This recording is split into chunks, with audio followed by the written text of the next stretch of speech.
that chocolate bar in your kitchen, the one you'd swear is real chocolate.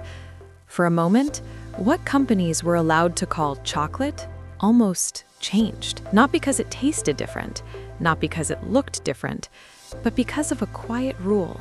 One most people have never heard of. And if that rule had changed, companies could have replaced part of one of its most important ingredients, and you likely wouldn't have known. No label warning, no obvious difference, just chocolate that wasn't quite what you thought it was. Chocolate isn't just a flavor. In the United States, it's a legal definition set by the U.S. Food and Drug Administration. It's called a standard of identity, and it decides what food is allowed to be called what. Milk has one, ice cream has one, cheese has one, and chocolate has one too. Which means if something is labeled chocolate, it has to follow very specific rules. One of the most important, it has to contain cocoa butter. Not just any fat, not a substitute, cocoa butter. The natural fat from the cacao bean, the thing responsible for that smooth melt, that clean snap, that feeling when chocolate disappears on your tongue. And there's one more detail that matters. It's expensive. Very expensive. Cocoa butter melts just below body temperature. That's why chocolate feels silky, not greasy. Why it melts in your mouth, not in your hand. But cocoa butter comes with a problem. It's unpredictable. Prices rise, prices fall. Harvests depend on weather, on global supply chains, on crops grown thousands of miles away. And as chocolate became more popular worldwide, that pressure only increased, which created a quiet tension inside every chocolate bar. The better it is, the more expensive it becomes. So naturally, companies started looking for alternatives. Not on store shelves, not in advertising, but behind the scenes, in labs, experimenting, trying to recreate the behavior of cocoa butter without depending entirely on cocoa butter. Vegetable fats, palm oil, shea butter, other engineered blends, designed to mimic the same melt, the same texture, the same snap. And in many cases, they got very close. Close enough that most people wouldn't notice. Close enough that in a blind test, you might not be able to tell the difference. Quick side note, if you actually want to taste real chocolate, the way it's supposed to be, I've linked a few great options below. And that's where things became complicated. Because if something looks like chocolate and tastes like chocolate, what actually makes it chocolate? Under US law, those products weren't chocolate.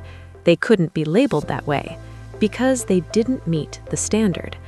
And that one word, chocolate, was worth billions.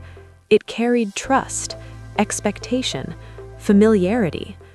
So instead of changing the product to fit the rules, the idea became, what if the rules could change to fit the product? In the early 2000s, industry groups representing major food companies petitioned the U.S. Food and Drug Administration. They weren't asking to remove cocoa butter entirely, but they did want flexibility, the ability to replace some of it with alternative fats.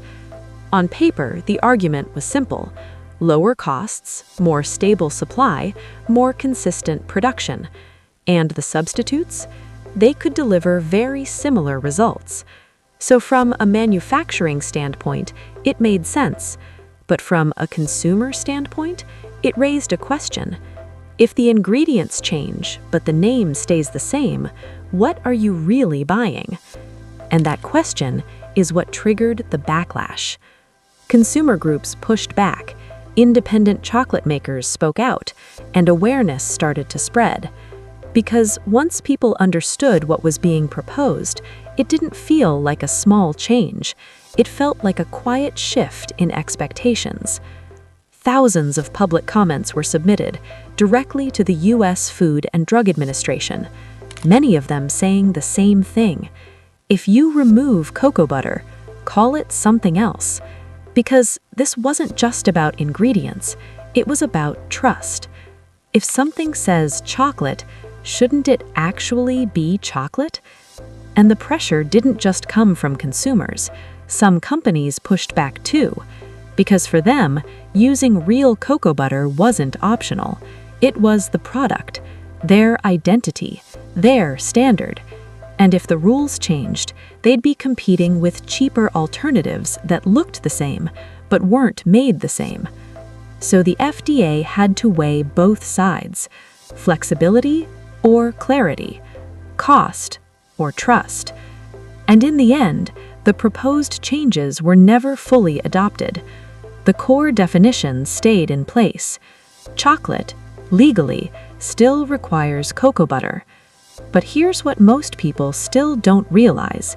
Even today, products exist that look like chocolate, taste like chocolate, but aren't legally chocolate. Chocolatey, chocolate-flavored, compound coating. Small differences, easy to overlook, but they exist for a reason. Because that definition still matters. And for a moment, what you think of as chocolate came very close to changing.